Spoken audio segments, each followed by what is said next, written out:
Assalamualaikum warahmatullahi wabarakatuh. Semangat pagi anak-anakku kelas 5. Bagaimana kabarnya hari ini? Sehat semua ya? Ketemu lagi dengan Ustadzah wali kelas 5 dalam pembelajaran tematik. Sudah siap belajar ya? Sudah mandi semua? Sudah sarapan?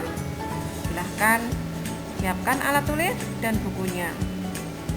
Kita awali dahulu dengan berdoa sebelum belajar.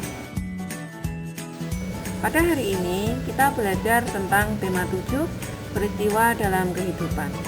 Subtema 2, peristiwa kebangsaan seputar proklamasi. Pembelajaran 5 membahas tentang 1. Lagu wajib yang berjudul Maju Tak Gentar. 2. Perjuangan mempertahankan kemerdekaan. Dan yang ketiga adalah perubahan wujud benda. Anak-anak, kita awali dengan halaman 126 sampai 127. Peristiwa heroik banyak sekali terjadi di daerah-daerah setelah proklamasi kemerdekaan Indonesia. Para pejuang dengan gagah berani dan pantang menyerah berusaha mengusir Jepang dari Indonesia. Ayo, rasakan semangat gagah berani dan pantang mundur para pejuang Indonesia tersebut dengan menyanyikan lagu Maju Tak Gentar berikut ini.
Setelah menyanyikan lagu di atas, kita dapat menjawab pertanyaan-pertanyaan berikut ini. 1. Apa yang kamu rasakan saat menyanyikan lagu Maju Tak Gentar? Jelaskan. Saat menyanyikan lagu Maju Tak Gentar, yang saya rasakan adalah bersemangat. Semangat cinta tanah air meningkat ketika menyanyikan lagu Maju Tak Gentar, karena kembali mengingatkan kita tentang perjuangan rakyat Indonesia ketika menghadapi penjajah. 2. Bagaimanakah nada dan tempo lagu Maju Tak Gentar? Jelaskan. Dalam lagu Maju Tak Gentar, nada do sama dengan bass, birama 4/4, artinya tiap birama terdiri atas 4 ketukan. Tempo lagu Maju Tak Gentar adalah marsia. Marsia adalah tempo lagu mars, irama gerak jalan. 4. Apakah lirik lagu Maju Tak Gentar mencerminkan nilai-nilai kepahlawanan? Jelaskan. Ya, lirik Maju Tak Gentar mencerminkan nilai-nilai kepahlawanan. Lagu ini menceritakan tentang perjuangan rakyat Indonesia dengan gagah berani melawan penjajahan yang bersenjata lengkap hanya dengan bermodalkan semangat pantang menyerah dan semangat kebersamaan. Anak-anak, kita lanjutkan pembahasan kita pada halaman 130 sampai 134. Silahkan siapkan alat tulis, garis bawahi poin-poin penting yang ada di dalam bacaan. Sudah siap ya? Perjuangan mempertahankan kemerdekaan Indonesia. Ketika bangsa Indonesia memproklamasikan kemerdekaannya, banyak pihak asing yang tidak menyetujui, terutama dari pihak sekutu, yaitu Belanda dan Inggris. Begitu juga untuk bangsa Jepang. Banyak tentara Jepang yang masih tersisa di Indonesia belum mengetahui jika mereka telah kalah dan menyerah kepada sekutu. Dan belum tahu juga jika bangsa Indonesia telah merdeka. Belanda datang kembali ke Indonesia dengan membonceng Inggris. Inggris merupakan perwakilan sekutu di Asia Tenggara. Tentara Inggris ini bertugas melucuti senjata tentara Jepang atau merampas senjata tentara Jepang yang masih ada di Indonesia karena Jepang sudah kalah dalam melawan sekutu di Perang Asia Timur Raya, serta membebaskan tawanan perang sekutu yang ditawan oleh bangsa Jepang. Kedatangan Inggris diboncengi oleh tentara sipil Belanda, yaitu NIKA, yang ditentang oleh rakyat dan pemerintahan Indonesia. Perjuangan rakyat Indonesia dalam rangka mempertahankan kemerdekaan dilakukan dengan dua cara, yaitu 1. Perlawanan fisik, 2. Secara diplomasi. Perlawanan fisik dilakukan dengan kontak senjata atau dengan berperang.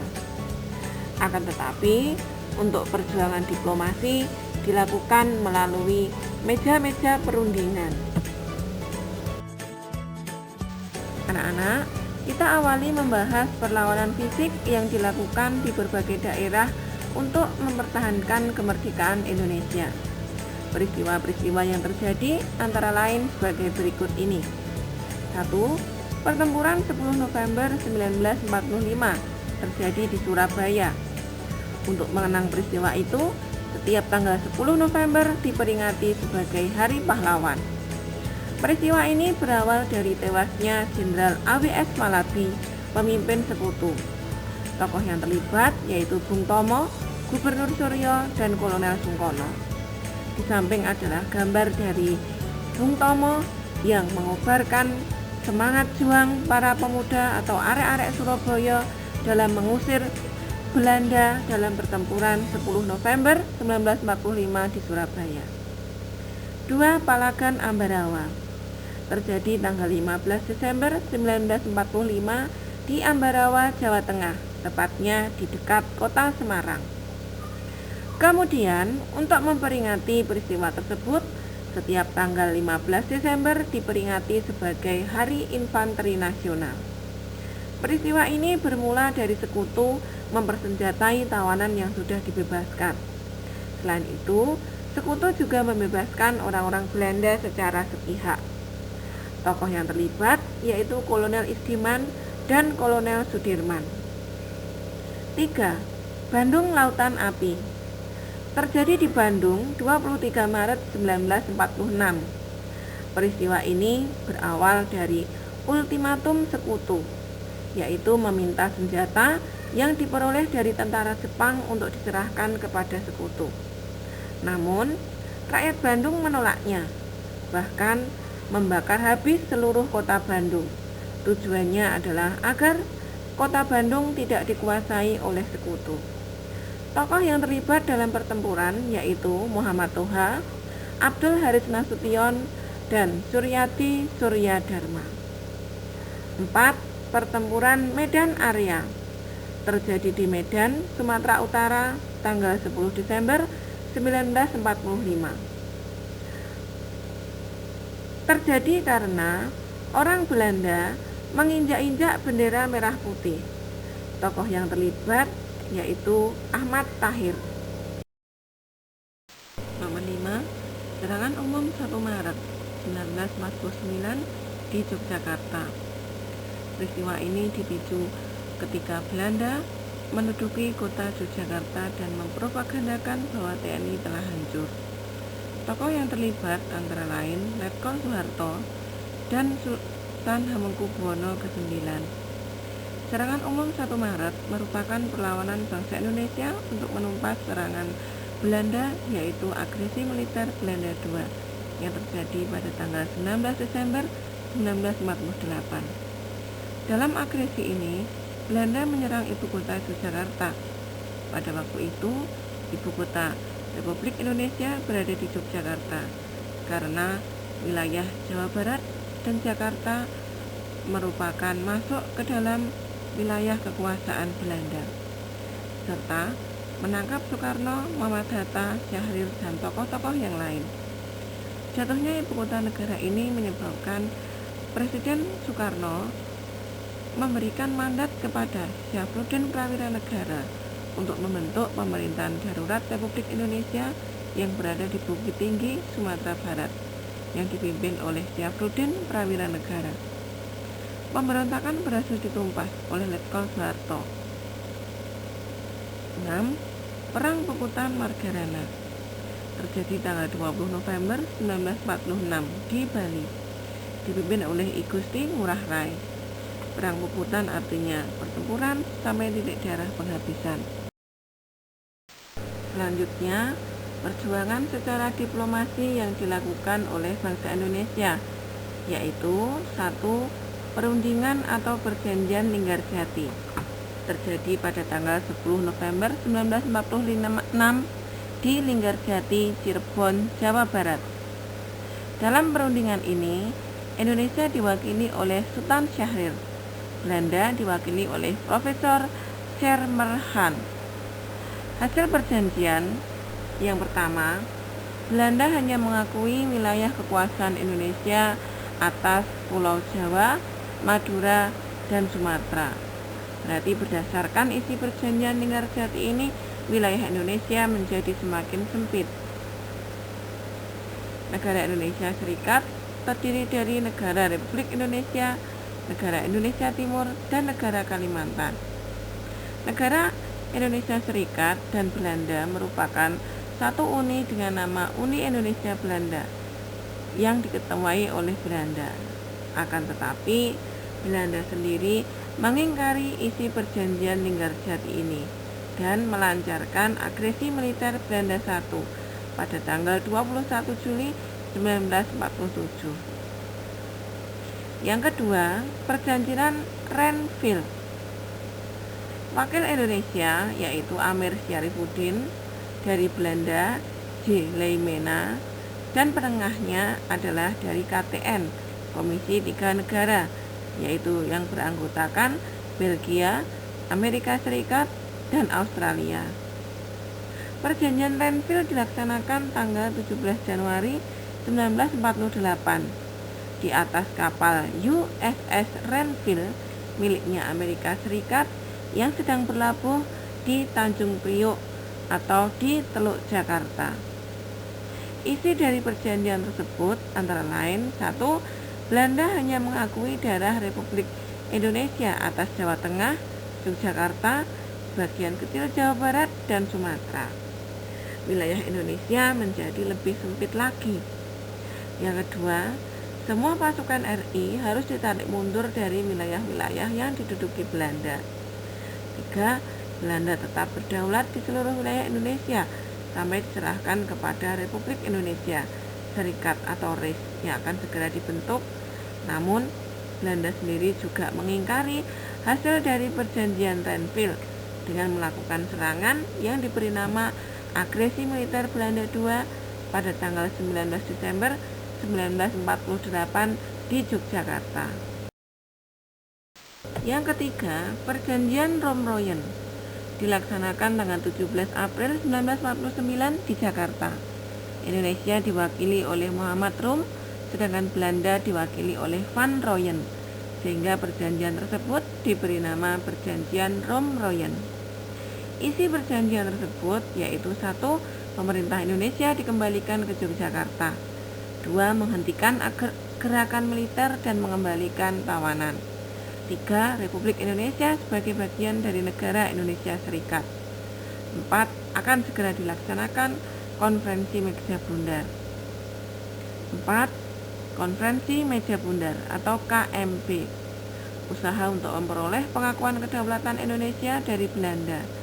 Ini nanti dibahas pada pembelajaran 6. Anak-anak, berikut disajikan peta wilayah Indonesia pada awal kemerdekaan. Pada awal kemerdekaan, tepatnya berdasarkan hasil sidang PPKI yang kedua tanggal 19 Agustus 1945, wilayah Indonesia dibagi menjadi 8 provinsi. Yang pertama Provinsi Sumatera, Provinsi Jawa Barat, Jawa Tengah, Jawa Timur, Sunda Kecil, Kalimantan, Sulawesi, dan Maluku. Untuk wilayah Papua belum masuk menjadi wilayah Negara Kesatuan Republik Indonesia karena masih berada di dalam kekuasaan Belanda. Kemudian ini adalah peta wilayah Indonesia berdasarkan Perjanjian Linggarjati. Wilayah Indonesia terdiri atas pulau Sumatera, Jawa, dan Madura. Jika dibandingkan dengan wilayah Indonesia pada awal kemerdekaan, berdasarkan hasil Perjanjian Linggarjati, wilayah Indonesia menjadi lebih sempit lagi. Antara wilayah kekuasaan Indonesia dan Belanda dibatasi oleh sebuah garis yang diberi nama Garis Van Mook. Dan selanjutnya, peta wilayah Indonesia berdasarkan hasil Perjanjian Renville. Jika dibandingkan dengan hasil Perjanjian Linggarjati, untuk wilayah Indonesia berdasarkan Perjanjian Renville menjadi lebih sempit lagi, karena hanya terdiri atas Sumatera dan sebagian kecil dari Pulau Jawa saja. Jadi dapat disimpulkan bahwa berdasarkan dua perjanjian tersebut, Indonesia sangat dirugikan karena wilayahnya menjadi lebih sempit lagi. Dari penjelasan di atas, dapat kita gunakan untuk menjawab pertanyaan berikut ini. 1. Mengapa bangsa Indonesia masih harus berjuang lagi mempertahankan kemerdekaannya? Karena banyak bangsa asing yang tidak menyetujui kemerdekaan Indonesia. Pihak-pihak tersebut antara lain sekutu, terutama bangsa Belanda dan Inggris. Belanda ingin kembali menjajah Indonesia, sedangkan Inggris telah berjanji membantu Belanda mengembalikan bekas jajahannya, yaitu Indonesia, untuk kembali dikuasai oleh Belanda.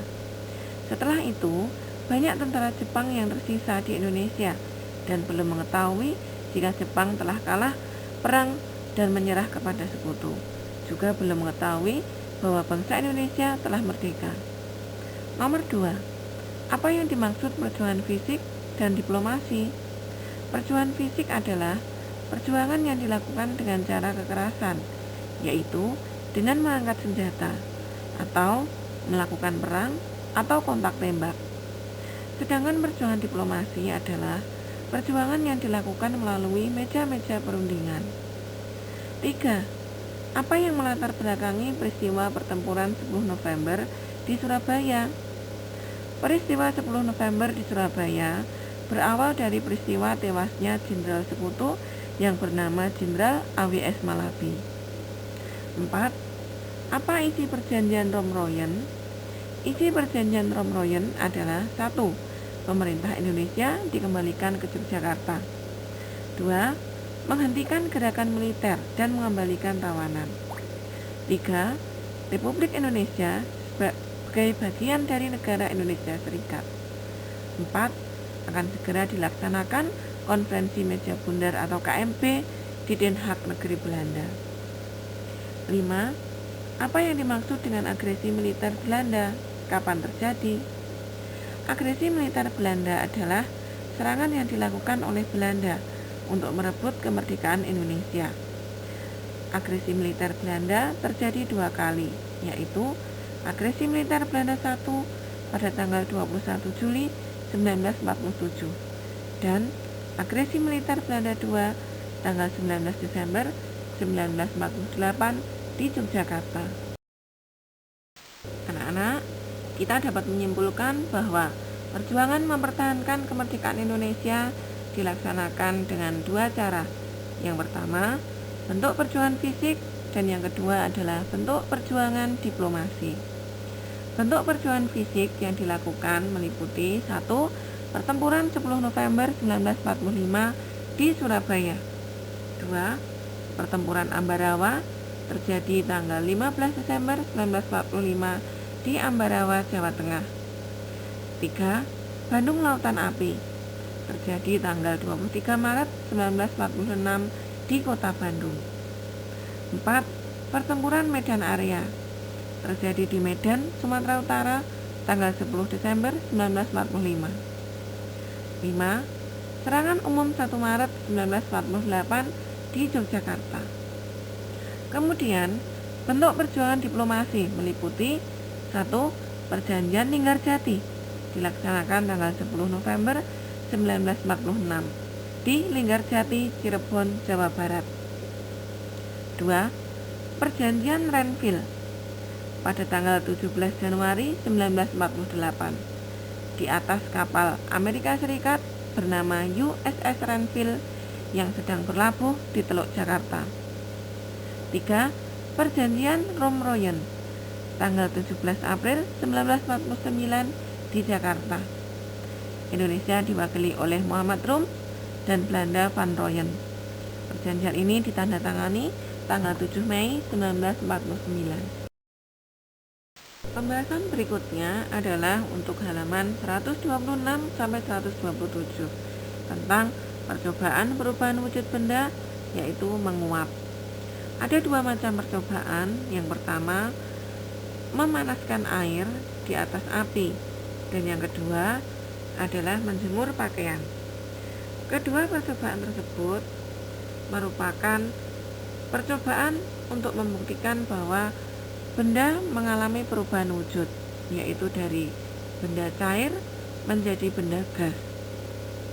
Kesimpulannya, menguap merupakan terjadi perubahan wujud benda dari benda cair menjadi benda gas.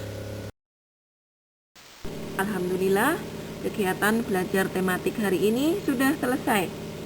Apabila ada yang belum jelas, silahkan ditanyakan kepada Ustadz-Ustadzah wali kelas masing-masing. Dan selanjutnya, untuk tugas yang dikerjakan, silahkan melihat panduan lembar tugas yang dibagikan Ustadz-Ustadzah pagi ini. Terima kasih, tetap semangat belajar di rumah ya. Kita akhiri belajar kita hari ini. Jangan lupa berdoa setelah belajar. Fastabiqul khairat.